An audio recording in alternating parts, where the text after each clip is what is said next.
اتق المحارم تكن أعبد الناس وارض بما قسم الله لك تكن أغنى الناس وأحسن إلى جارك تكن مؤمنا وأحب للناس ما تحب لنفسك تكن مسلما ولا تكثر الضحك فإن كثرة الضحك تميت القلب. یہ حدیث امام ترمذی رحمۃ اللہ علیہ نے اپنی کتاب میں زہد کے باب بنا دیے. زہد کہتے ہیں دنیا سے بے رغبتی. اس باب میں یہ حدیث لائی ہے اور یہ حدیث اپنے شواہد کی وجہ سے حسن ہے. تو اس میں آج کا جو یہ حدیث پڑھ کر میں جو عنوان طے کیا ہے وہ ہے حضور علیہ السلام کی 5 اہم نصائح. آپ علیہ السلام کی 5 بڑی قیمتی نصیحتیں. پہلی نصیحت جو آپ علیہ السلام نے فرمائی اور اس نصیحت پر عمل کرنے کا نتیجہ بھی بیان فرمایا ہے. آپ علیہ السلام نے سب سے پہلے فرمایا اتق المحارم، محارم کو چھوڑ دیجیے، محارم سے بچیے. اللہ تعالیٰ نے جو چیزیں منع کی ہیں، حرام کی ہیں، ان سے بچیں. تو آپ علیہ السلام نے فرمایا تکن اعبد الناس، تو تمام لوگوں میں بڑے عابد بن جاؤ. ایک یہ نصیحت فرمائی. اور دوسری نصیحت آپ علیہ السلام نے یہ فرمائی کہ وَارْضَ بِمَا قَسَمَ اللَّهُ لَكَ تَكُنْ أَغْنَى النَّاسِ. اللہ تعالیٰ کے فیصلوں پہ راضی رہو، جو تمہارے مقدر میں اس پہ راضی رہو تو تمام لوگوں سے دل کے بڑے بے نیاز بن جاؤ. تیسری نصیحت آپ علیہ السلام نے فرمائی وَأَحْسِنْ إِلَىٰ جَارِكَ تَكُنْ مُؤْمِنًا. اپنے پڑوسی کے ساتھ اچھا سلوک کرو تو پکے مومن بن جاؤ گے. چوتھی نصیحت آپ علیہ السلام نے فرمائی وَأَحِبَّ لِلنَّاسِ، لوگوں کے لیے وہی پسند کرو ما تحب لنفسک، جو اپنے لیے پسند کرتے ہیں. تکن مسلمہ، تو پکے مسلمان بن جاؤ گے. آخری اور 5ویں نصیحت آپ علیہ السلام نے فرمائی کہ وَلَا تُكْثِرُ الضَّحِكَ یا ضحك، دونوں اعرابات ہیں. تو آپ علیہ السلام نے فرمایا کہ زیادہ مت ہنسا کریں، اس لیے کہ زیادہ ہنسنے سے دل مردہ ہو جاتا ہے. تو آج کا عنوان جو ہے وہ ہے کہ آپ علیہ السلام کی 5 قیمتی نصیحتیں انمول ہیں اور ان کے اوپر اگر عمل کیا جائے تو ہماری زندگی سنور سکتی ہے، بلکہ سنور جائے گی. اس لیے سب سے پہلی جو حضور علیہ السلام کی نصیحت ہے وہ یہ ہے کہ آپ علیہ السلام نے فرمایا کہ جو اللہ نے حرام چیزیں کی ہیں ان سے بچیں تو دنیا میں بڑے عابد ہو جاؤ گے. 2 ہی چیزیں ہیں دین کے اندر. ایک چیز ہے معمور، یا ایک چیز ہے معمورات. ایک طرف یہ چیزیں ہیں معمورات جن کے کرنے کا حکم دیا گیا ہے. دوسری چیزیں ہیں منہیات جن سے روکنے کا کہا گیا ہے، ان سے رک جاؤ. تو جن چیزوں کا کہا گیا ہے کہ یہ کام کرو، یہ اتنا مشکل نہیں جتنا ان چیزوں سے بچنا دشوار ہے جن کے بارے میں کہا گیا کہ ان سے بچیں. برائیوں سے بچنا بہت دشوار ہے، اس لیے کہا گیا کہ برائیوں سے بچنا، حرام چیزوں سے بچنا بہت بڑی عبادت ہے. اب بیٹھے بیٹھے ہم ایک لسٹ بنا سکتے ہیں کہ کون سی چیزیں اللہ نے حرام کی ہیں. ان حرام چیزوں سے بچنا بڑی عبادت ہے. جھوٹ اللہ نے حرام کیا ہے، جھوٹ کو. زنا کو اللہ نے حرام کیا ہے. غیبت کو اللہ نے حرام قرار دیا ہے. چوری کو اور بغیر اجازت کے کسی کی چیز کو اٹھا لینا، اس کو اذیت دینا، اس کو شریعت نے ممنوع قرار دیا ہے. چوری سے بچنا بھی بڑی عبادت ہے. اسی طرح نشہ اور چیزوں سے بچنا بڑی عبادت ہے، اللہ نے منع کیا ہے. تو ایک لسٹ ہے جو آپ قرآن مجید پڑھتے ہوئے، حدیث پڑھتے ہوئے ان تمام چیزوں کی لسٹ سامنے رکھ سکتے ہیں. والدین کی نافرمانی منع کیا گیا ہے، والدین کی نافرمانی سے. تو اس لیے اللہ تعالیٰ نے جتنی چیزیں حرام کی ہیں نا، حرام سے بچنا بہت اہم ہے. سیدھی سے بہت نجے نہ تو دکھائی دیتا ہے، نیکیوں نتیوں پوجن تو برائیوں کا نہ کرے کم از کم. تو اس لیے برائیوں سے بچنا، منہیات سے بچنا یہ بہت بڑی عبادت ہے جس کو لوگ سمجھتے ہیں. تو اس لیے یہ قیمتی نصیحتیں ہیں، آئے مل کر اس پر سب عمل کرتے ہیں. آج سے ہم برائیوں اور جو منہیات ہیں جن سے اللہ تعالیٰ نے منع فرمایا ہے ان سے ہم بائیکاٹ کا اعلان کریں. کہیں ہم بائیکاٹ کرتے ہیں. آج سے ہم انشاءاللہ غیبت نہیں کریں گے. کہیں انشاءاللہ آج سے ہم جھوٹ نہیں بولیں گے. اور آج سے ہم انشاءاللہ کسی کی چوری نہیں کریں گے. چوری کرنا تو بہت ہی بڑا گناہ ہے. اس پہ انشاءاللہ میں مستقل درس لوں گا. کتنا بڑا گناہ ہے، اتنا بڑا گناہ ہے. اس میں گناہ کے بہت سارے اسباب جمع ہوتے ہیں اور چور کی بڑی سزا ہے. تو دنیا میں آخرت میں اس کی بڑی ذلت ہے. انشاءاللہ میں کوشش کروں گا اگر موقع ملا تو اگلے ہفتے کو. تو چوری جو ہے، چوری کے بارے میں بھی ہم نے بچنا ہے. چلیں دوسرے نمبر پر آپ علیہ الصلوۃ والسلام نے فرمایا کہ اللہ تعالیٰ نے جو تیرے مقدر میں رکھا ہے، وَرْضَ بِمَا قَسَمَ اللَّهُ، جو اللہ نے تقسیم کیا ہے تمہارے لیے اس پہ راضی رہو. جو اللہ نے تمہارے لیے فیصلے کیے ہیں، آپ کے لیے میرے لیے جو اللہ نے فیصلے کیے ہیں، ان اللہ کے فیصلوں کے اوپر راضی رہنا یہ بہت بڑی گناہ ہے، بہت بڑی یہ بے نیازی ہے. اور سب سے بڑا بے نیاز وہی جو دل کا، مال کا نہیں. مال کے لحاظ سے بھائی مجھے مال سے بے نیازی ہے،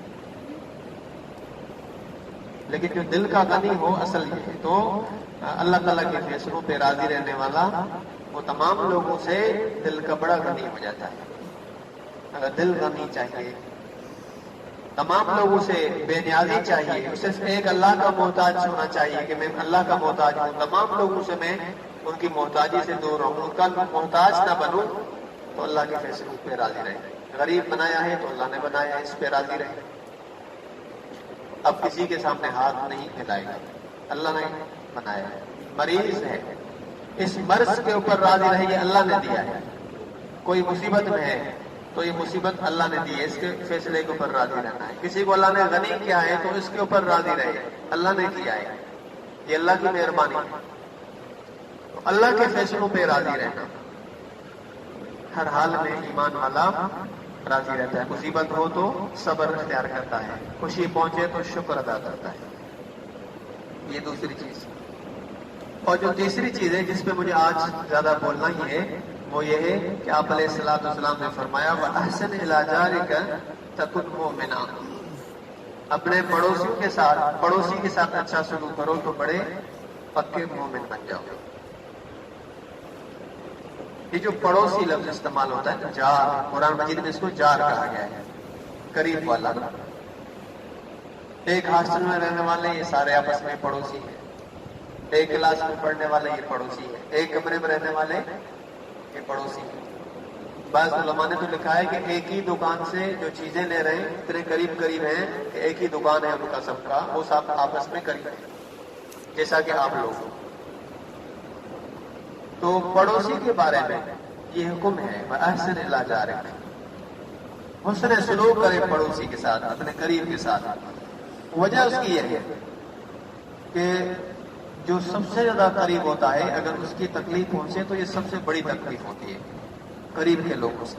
یہ قریب ہو کر مجھے اتنی تکلیف پہنچا رہا ہے.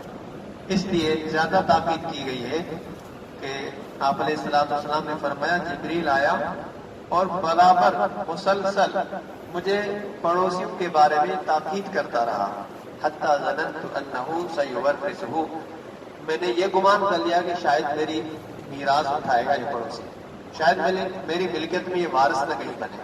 اتنا میں نے سمجھا کہ اتنی مجھے تاکید کی جا رہی ہے.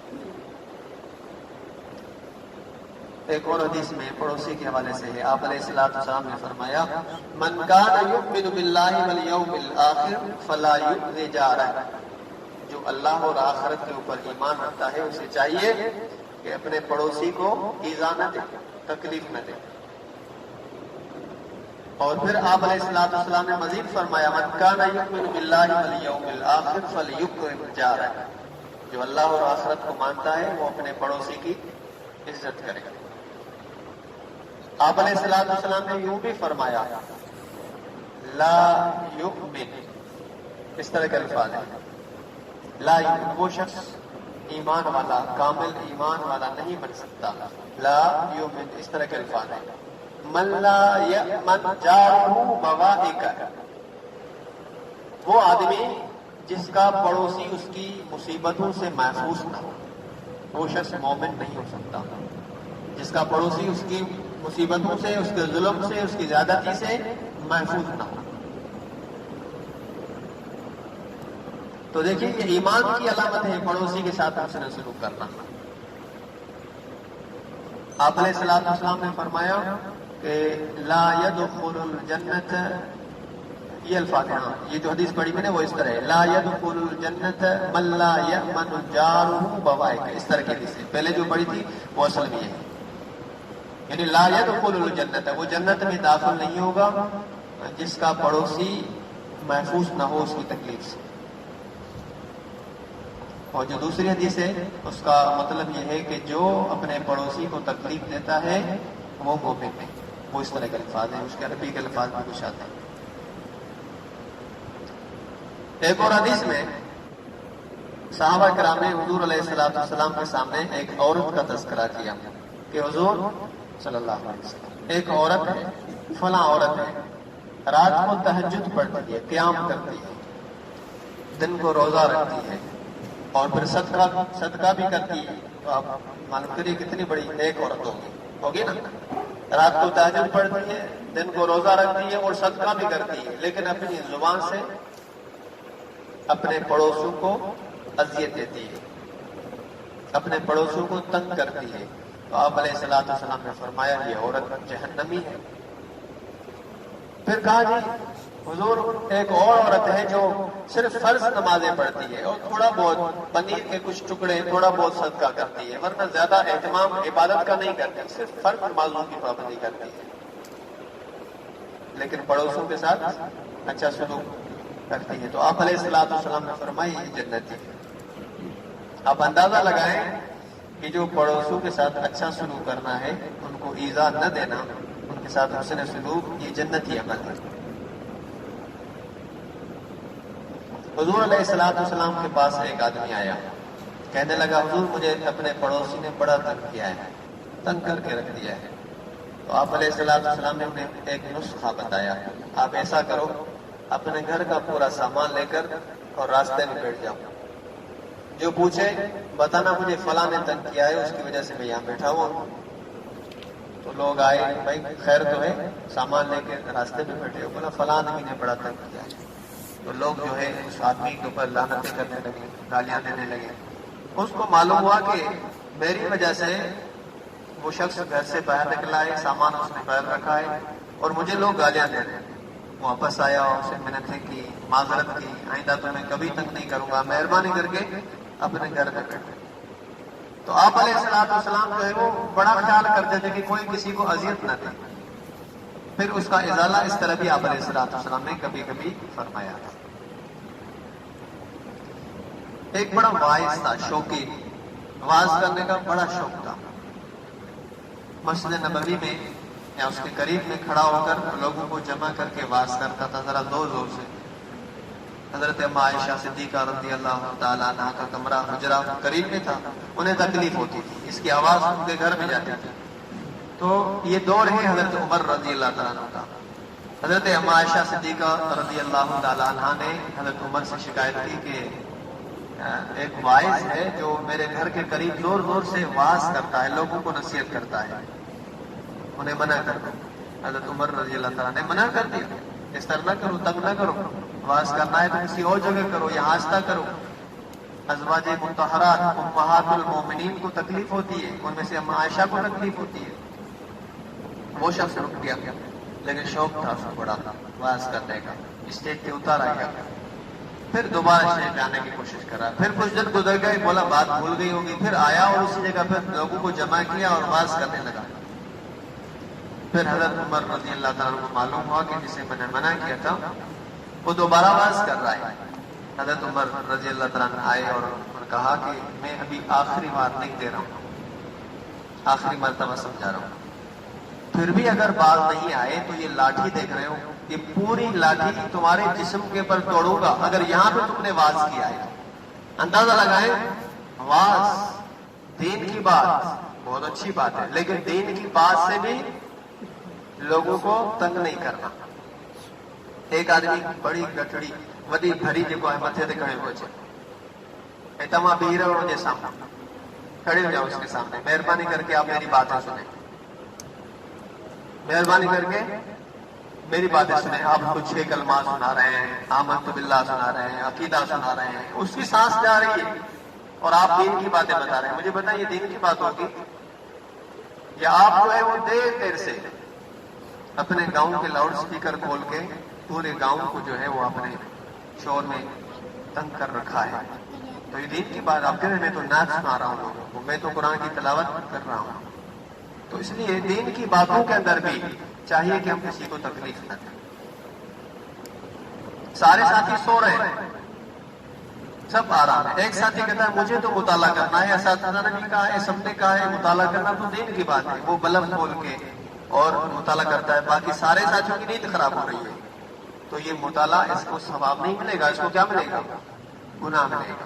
تمام ساتھیوں کو تنگ کرتا ہے. اسے چاہیے کمرے سے باہر جائے، یا اسے چاہیے کہ اجازت دے کے مسجد میں آ جائے، باہر بیٹھ جائے، لیکن دوسرے ساتھیوں کے آرام کا خیال کرنا ہے کہ آرام یہ ٹائم ایسا ہے کہ آرام کا ہے. تو اس لیے دین کے اندر بھی کسی کو عزت نہیں دیتی. میں دین کے اوپر عمل کر رہا ہوں. آپ علیہ السلام نے ایک مرتبہ فرمایا کہ اگر کسی آدمی کی خوش قسمتی دیکھنی ہو، سعادت کہ جی بھلائی، تو بھلارو مانو جے آئے تو انہیں وٹھ 3 نشانیوں ہوجن، 3 شیوں ہوجن تو وہ مانو بھلارو ہے. 3 چیزیں اگر اس کے پاس ہو. آپ علیہ السلام نے فرمایا اگر اس کے پاس مناسب سواری ہے، سوار ہونے کے لیے مناسب خوش قسمتی ہے اس کے لیے، کشادہ گھر ہے، آپ نے فرمایا اس کے لیے خوش قسمتی ہے. اور آخر میں فرمایا کہ جس کا پڑوسی صالح اور نیک آدمی ہے، یہ اس کے لیے بڑی سعادت ہے. نیک آدمی موجود ہو تو اس کی بڑی سعادت ہے کہ پڑوس میں نیک آدمی ہے. حضرت عمر رضی اللہ تعالیٰ عنہ کے زمانے میں ایک آدمی نے کسی آدمی کی تعریف کی کہ بڑا ہی اچھا ہے. تو حضرت عمر رضی اللہ تعالیٰ نے فرمانے لگے ایسے ہی تعریف کر رہے ہو؟ کبھی اس کو آزمایا بھی ہے؟ کبھی اس کے ساتھ کوئی معاملہ کیا ہے؟ لیتی لیتی گئی تھی انہیں ساتھ کوئی تجارت، کوئی کاروبار، اس میں اگر اچھا نکلے تو پھر تعریف کرو. ویسے ہی کہہ رہے ہو اچھا ہے. پھر فرمایا کہ کبھی اس کے ساتھ سفر بھی کیا ہے؟ سفر میں معلوم ہو جائے گا کہ کیسا ہے وہ. اور آخر فرمایا کہ تمہارے پڑوس میں رہتا ہے کیا؟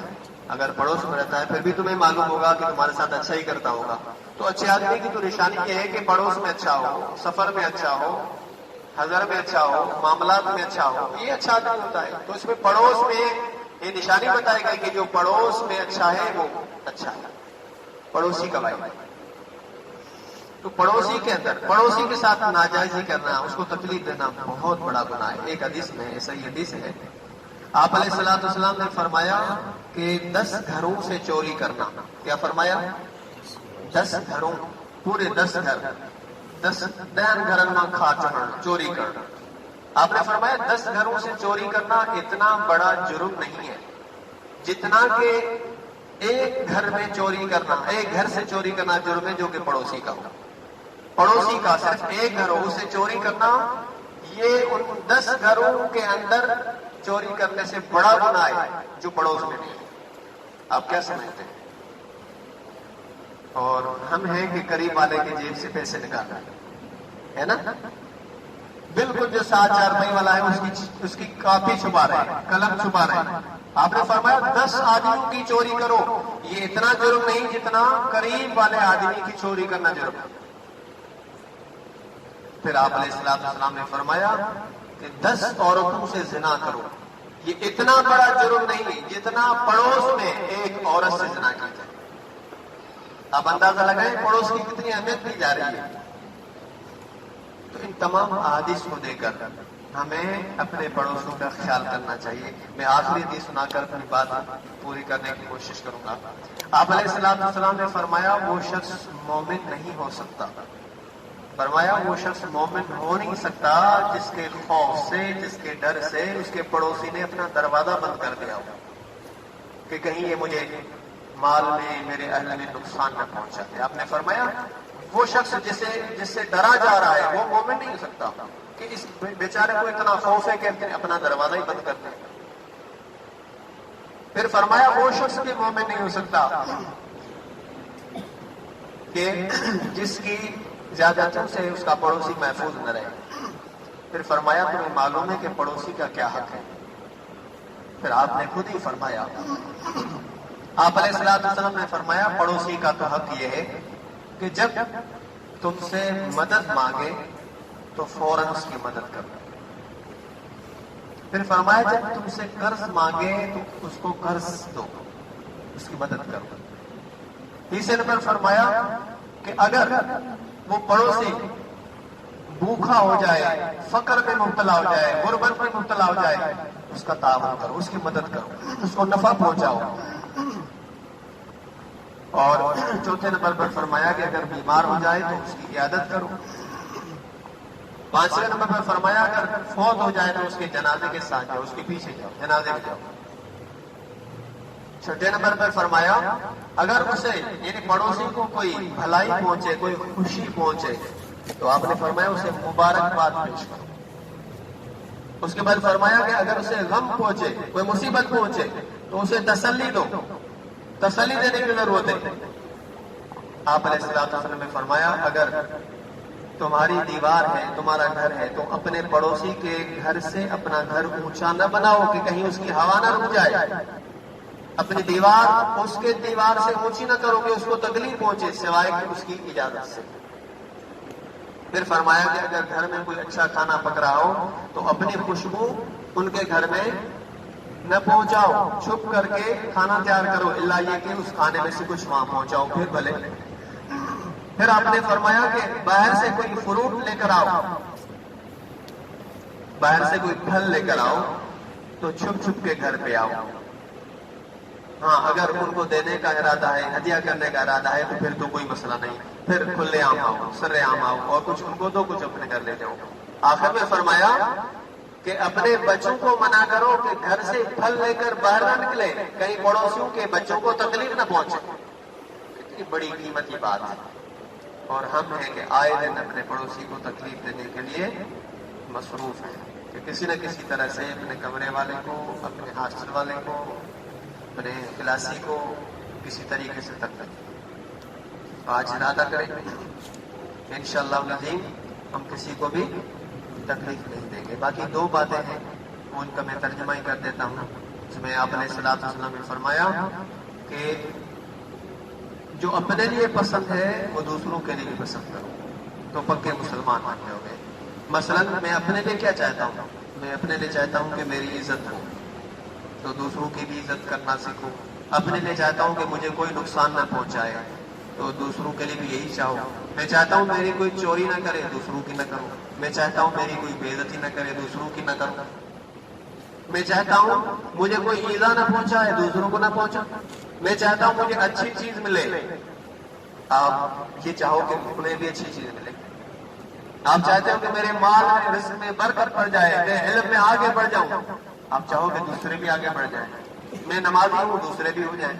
تو اپنے لیے جو چیز پسند کی جا رہی ہے وہ دوسروں کے لیے بھی پسند کرنا، یہ مسلمان کا کام ہے۔ اور آخر میں فرمایا کہ زیادہ مت ہنسا کرے، اس لیے کہ زیادہ ہنسنے سے دل مردہ ہو جاتا ہے۔ بہت ہنسنے سے کچھ لوگ ہنسنے کا، ہنسانے کا یہ شغل اختیار کرتے ہیں، ہنسنے ہنسانے کا، یہ نہ ہونا چاہیے، اس دل مردہ ہو جاتا ہے، دل میں نیکی نہیں آتی۔ اللہ تعالیٰ ہم سب کو عمل کی توفیق عطا فرمائے۔ آخر میں ایک تمام ساتھیوں سے میں التماس کروں گا کہ ان دنوں میں جمعیت طلبہ عربیہ نے مہم چلائی ہوئی ہے تمام بچوں کو تنظیم کے اندر داخل کرنے کی۔ کہ تنظیم میں شمولیت اختیار کریں. دیکھیے تنظیم جماعت اس کے بارے میں احادیث میں بھی آپ نے پڑھا ہے اور قرآن مجید میں بھی اہمیت آیات کی روشنی میں اہمیت معلوم ہوتی ہے کہ اللہ تعالیٰ نے جماعت کے اوپر اور اجتماعیت کے اوپر بڑی رحمت فرمائی ہے, بڑا تعاون ہے اللہ کا ان کے ساتھ. اس لیے چھوٹی سی سطح پر نظم قرآن کے ساتھ ہیں, آپ ان سے جڑ جائیں, مل کر کام کریں, یہ دین کا کام ہے. بڑی سطح پر رفیق بن جائیں, امیدوار بن جائیں, ارکان بن جائیں. پھر آگے بڑھ کے جب آپ فارغ ہو جائیں تو جماعت اسلامی جیسا بہترین آپ کے لیے ایک موقع ہے, اس میں آپ کام کریں. تو یہ اچھے ساتھی جو کام کرتے ہیں, آپ کو تعلیم کے لیے مشورے دیتے ہیں, آپ کے اندر جو صلاحیت ہے ان کو نکھارنے کی کوشش کرتے ہیں, آپ کو مقرر بننا سکھاتے ہیں, مبلغ بنانا سکھاتے ہیں, آپ کو وہ آپ کی جو رائٹنگ ہے اس پہ توجہ دیتے ہیں, تحقیق علم کی بات کرتے ہیں. اس لیے ہم مل کر, ہاں یہ بات الگ ہے کہ تنظیم میں سارے افراد ایک جیسے نہیں ہوتے نا. کسی فرد سے اختلاف ہو جائے, کسی ساتھی سے اختلاف ہو جائے تو اس سے وہ جماعت, وہ تنظیم خراب نہیں ہوا کرتی. اس لیے ہماری محسن تنظیم طلباء کی جو ہے جمعیت طلباء عربیہ, آپ سے جڑ جائیں, ان کے کاموں میں تعاون کریں. خاص طور پر صبح کے ٹائم پہ عدیہ معاشرہ ہوتی ہے, آپ مل کر بیٹھیں یا اپنے طور پر کمروں میں پڑھیں, صبح شام پڑھیں. ان کے جو امور ہیں وہ اچھے امور ہیں, مطالعہ کراتی ہے آپ کو. مطالعے میں بڑی اچھی کتابیں ہیں جو ہمارے دور میں بھی ہوا کرتی تھی, آپ کے دور میں بھی ہے. آپ مل کر یہ کام کریں. مجھے امید ہے کہ آپ حضرات جو ہے وہ اگر اللہ یہ کہ کسی کو کوئی عذر ہو ایسا, اس کے بغیر آپ اس میں شامل ہو جائیں. ٹھیک ہے, من شذ فی النار, جو دور رہتا ہے نا مسلمانوں کی جماعت سے, شیطان اس کے اوپر بڑا حملہ کرتا ہے. اجتماعیت میں جو رہتا ہے وہ بڑا بچتا ہے, شیطان کے حملوں سے بچتا ہے. اللہ تعالیٰ ہم سب کو شیطان کے حملوں سے بچائے, اور جو ہم نے آج سنا ہے اس سب پر اللہ تعالیٰ عمل کرے. سبحان اللہ. اللہم صلی علی سیدنا و مولانا محمد وعلی آلہ وصحبہ اجمعین. اللہم اشف مرضانا ومرضى المسلمین. اللہم اغفر للمؤمنین والمؤمنات والمسلمین والمسلمات الاحیاء منهم والاموات.